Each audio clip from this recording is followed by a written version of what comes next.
Welcome in. It is the Locked In Halftime Show. Steve Bonham, Mason Cameron, Vishaal Gupta. How you guys doing tonight? Doing good. Spectacular. It is 13-7 Cowboys at the half. The barn burner we all expected when the Saints have like no offense. So this is definitely a good sign for the Cowboys going forward. Right, of course. Yeah, absolutely. But let's get into it. I didn't have it last week because it was on short notice and the holiday week and all that. But here we go. Here's our standings, guys, and it's not pretty. However, Vishaal on the board, buddy. You did it. You did it. Let's go. He's on the board. We've all got a victory except for the locks, because of course, why would the locks have a victory? That wouldn't make any sense. Here's what I will say though. Last week, the locks went 2-1. The 1 was the only prop bet that you missed, Mason. So yeah, I know. We got everything except for the David Montgomery touchdown we needed there. Before that, and it's partially Jack's fault too, so we'll throw Jack under the bus since he's not here to defend himself. But before that, we had 3 weeks in a row where we didn't get a single bet correct in the locks. We were 0 for 3 for 3 consecutive weeks. So that's brutal. That is a tough stretch. No, it has been an absolutely brutal stretch, especially for our locks, which I am just surprised that it's remained dry this long. Yeah. And to think that even the last time we talked about it right before the locks, you said, "Oh, I thought you were gonna go with the Djax pick, which was like 7 total yards or something like that." Yeah. And I was in our Discord immediately after his 60-yard reception for a touchdown or whatever, just absolutely wheezing laughing. So I'm kicking myself for not taking that one in hindsight. Right. But it's a new week. We're washing our hands and we're back at it. There you go. So let's get into it this week. Let's see. We will start with you, Mason. What do you got this week? Well, for starters, so I hate to keep piling on Zach Wilson because if you watched our show last night, I had a pretty good time piling on him. But the game is just moving too fast for Zach. Are you saying he's seeing ghosts out there? Is that what you're saying? He's seeing phantoms. He's seeing ghosts. He's seeing specters. He lives in a haunted house. He whatever else we can say about it. But the man is starring in a Poltergeist movie. So right. When Mike White, Joe Flacco, and Josh Johnson are playing significantly better than you, you have a serious problem. And this line is about as low as you're going to see most passing yardage lines go for quarterbacks ever. If you see it below 200, that's kind of very alarming. And I still like the under here. It's like I said, I don't want to harp on him too much because he has just been bad. He's only hit this line in about half of his games. But the last time that he did hit this line was in week 4. The time that we actually thought he was going to be a half decent player because he had 294 yards and a couple of touchdowns and instantly went back to doing what he was doing. In his return last week, he looked terrible. He had a highlight that I honestly feel bad for Jets fans because that highlight of him throwing it at Ty Johnson's back and it getting intercepted is going to live on in my memory like the butt fumble does for most people. That was a great play. Oh my gosh, that was mad. When he picked it off, I was in utter shock. So just to put it that way. So anyway, this week they're versus Philly, and Philly might be a middling defense, but look what Houston did to them last week with a worse defense. Over the last 3, the Eagles have allowed 214 yards per game to passers, and granted, those quarterbacks were Dan Jones, Trevor Siemian, and Teddy Bridgewater, but I'd argue that Wilson isn't even close to that level of mediocrity yet. So I have a hard time taking anything but under here. I think that you're going to clear this line under by significant margin. To follow that, we have Lamar Jackson over 305.5, and I feel like one of us takes this line every other week. At least it seems As like. long as it's available, yeah. Mm-hmm. Right, because he is really just a stone's throw away from hitting this. He has the ability, especially with the huge rushing floor the guy has. At any given week, he has the ability to put 100 on the ground. So that makes this line extremely feasible. He's hit this line in all but 3 games this year, and truth be told, 2 of those last 3 came in his last 2 games. But I'm not really worried about it because, like I said, it's always within his reach. And this week against Pitt, they are one of the better defensive units, but they aren't exactly without their lumps. And against mobile quarterbacks this year, Josh Allen, Justin Fields, and Justin Herbert, they've allowed this line to all 3 of them. Justin Herbert had this line in the air alone. So on top of that, the Steelers are going to be without TJ Watt and Joe Hayden. So they're behind the 8 ball. They're going to have a tough time with him regardless, and I don't think this puts them in the right light. So I like over 305.5 there. And then last but not least, we have DK Metcalf, and this isn't so much an indictment on DK under here. It's more on that the Seattle Seahawks are that meme that of the guy on fire or everything on fire around him, and he's saying this is fine. This is fine. Yeah. That is what the Seattle Seahawks are going through right now. The alarm bells are ringing. The offense is awful. Russ is returning from injury, and though he's improved week over week, Metcalf has seen absolutely none of that, and it's still very mediocre, especially for a guy like Russ. Not only has Metcalf not hit this line since Russ's return, he's only gone over this line 4 times this season. One of those times came with Geno Smith under center. So, I mean, we might not be at the point of getting Geno back, letting Geno go back to cooking, but this is not looking great for DK so far.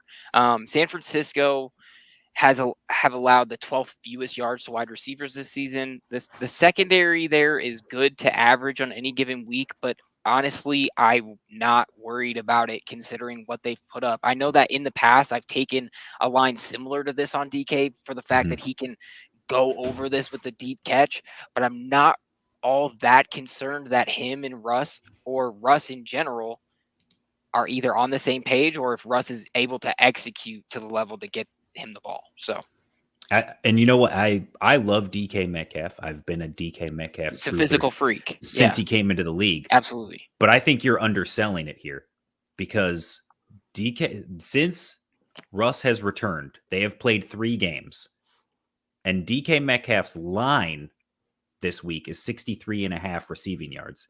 He has 8 catches for 70 yards in the 3 games combined. Total, he has 70 yards over the last 3 games. So to have 63.5 in 1 game feels like a stretch. I feel like that would be difficult. Absolutely. I absolutely agree. All right, V, you're up. What do you got? All right, I'm going to start with Naji Harris under 92.5 total yards. Harris has been good. I mean, we've all seen him play this season. He's doing the best he can. He just doesn't have a lot to work with up front. He's gone under this number 3 out of the last 4 games, and now he's going up against the Baltimore defense that's allowing the second fewest rushing yards per game. He's just not going to have a lot of rushing yards, and I don't know how many he's going to get in the receiving yards. He might have a lot of catches, but the actual total number of yards, I don't feel like it's going to be very high. So I'll take the under. I think this is going to be a low-scoring game. There's just not going to be a lot to work with here. And for them, too, like, I saw this one and was really confused by it because I feel like that's a very achievable number for him with what he's been able to produce and do this season. The last 2 games, really, the problem has been their defense. They've been chasing points. They've been playing a lot from behind.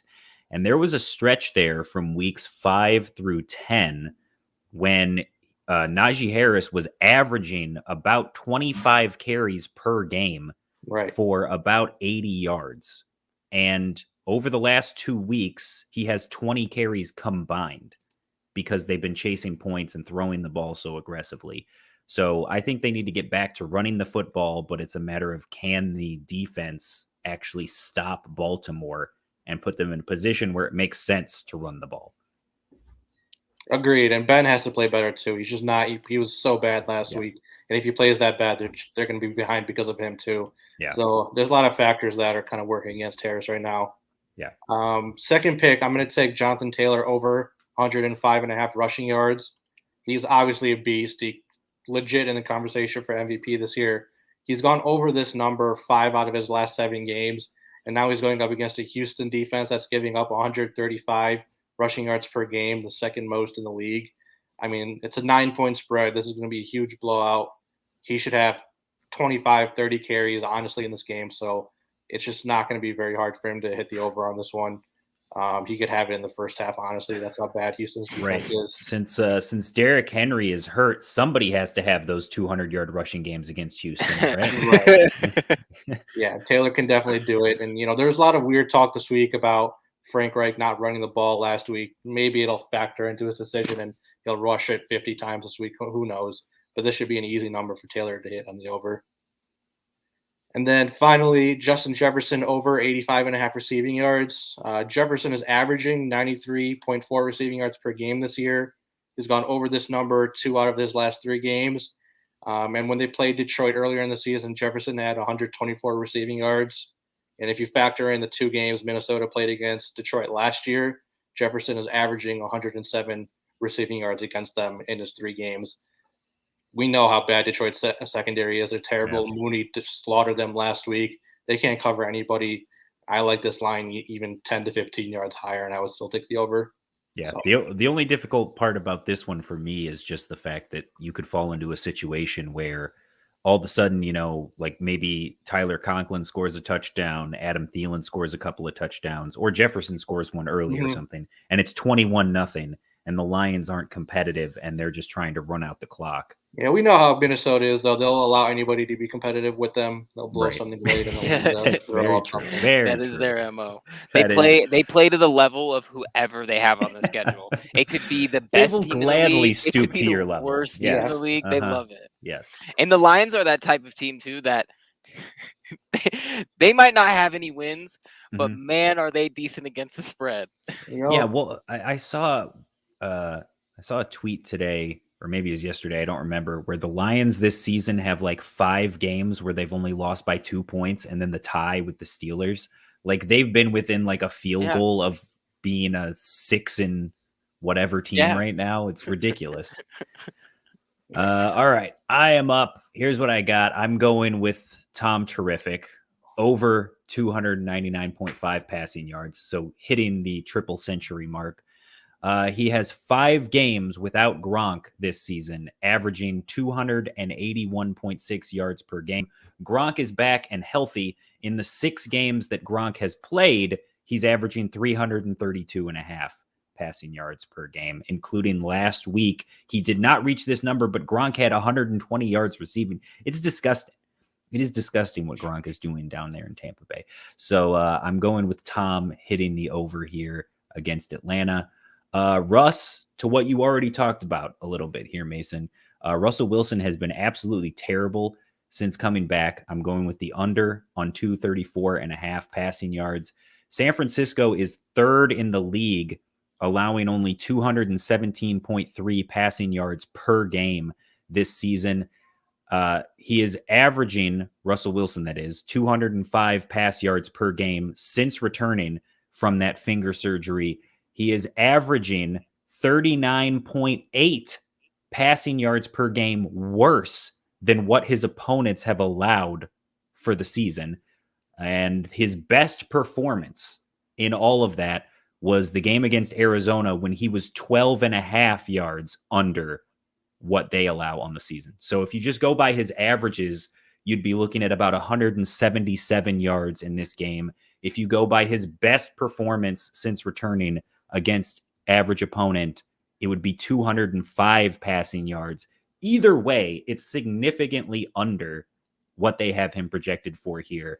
I don't know in what Ian Rappaport universe they're living in where they believe that this is a team trying to win, that they're actually going to put up decent numbers. But yeah, the DK line is too big, and the Russell Wilson line is definitely too big as well. And then I'm going with my guy. Yeah, exactly. And then I'm going with my guy, Jamar Chase, hitting the over for 64.5 receiving yards. He has missed this target line 4 consecutive games.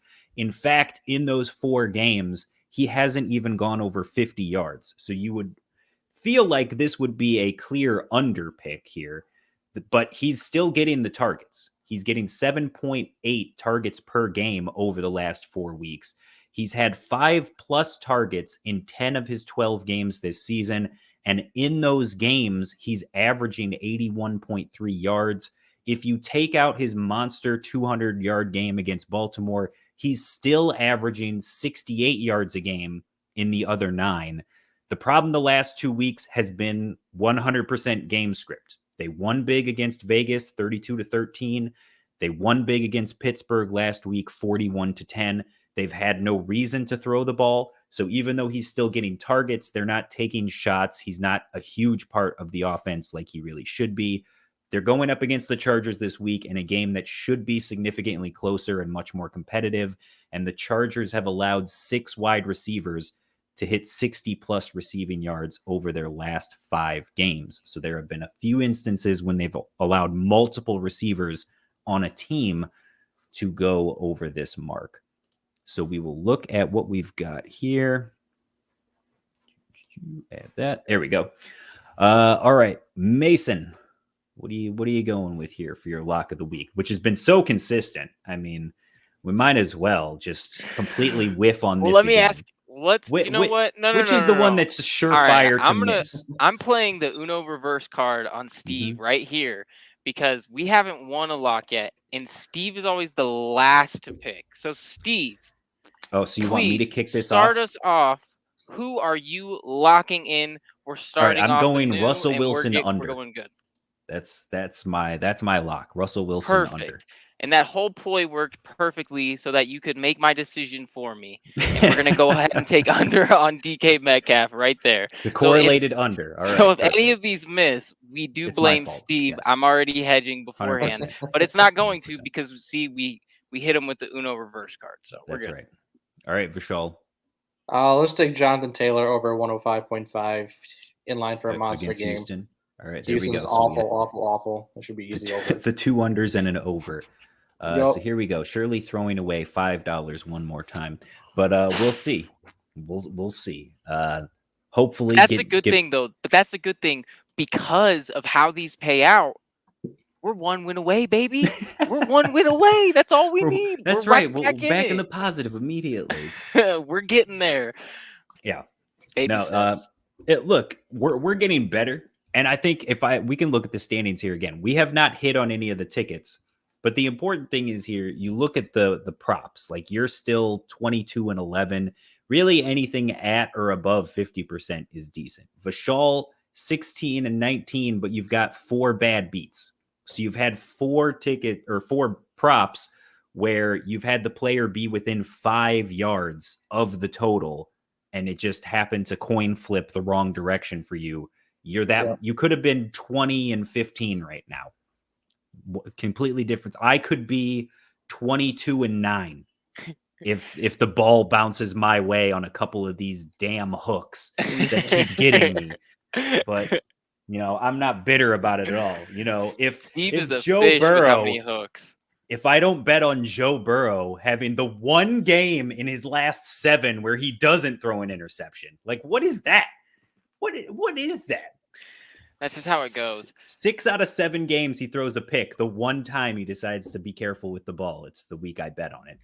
Yeah, but then you just learned that defense isn't taking the ball away from anybody, and we made up for it, I think, the next week or something like that on one of them. I can't remember who that was off the top of my head. Josh Allen.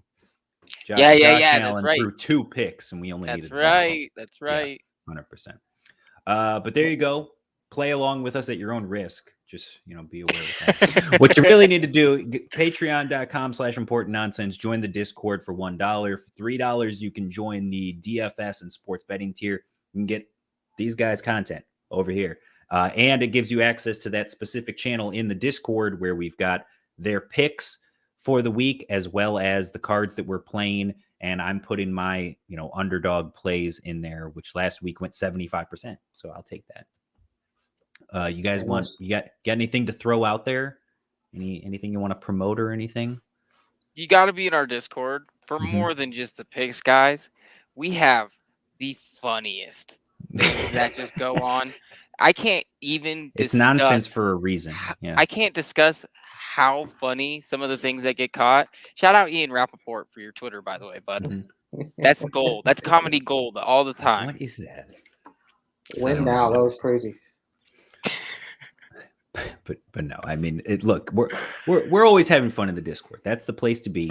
Come hang out with us there, and you'll get your start sits answered and all that. And there you go. So that's 2 of 3 for me this week. I will be back again hosting the Friday show tomorrow. So if you're sick of me already, too bad. The triple I will be threat. back. That's right. And you know what? There's going to be no Jordan tomorrow and no Jack. It's just going to be Jason. I'm starting to feel like I'm getting some like Willy Wonka vibes from Jason. Like all the kids are falling off of his tour. It's just a bunch of replacements now coming in. I don't know. Pretty suspicious in the background. We'll have to check that out. I would watch your back going, Steve. Yeah, I really would. All right. Now That's alarming. Now I don't know. All right, but I appreciate you guys tuning in. I appreciate you guys being here, of course. And till next week, keep up the nonsense.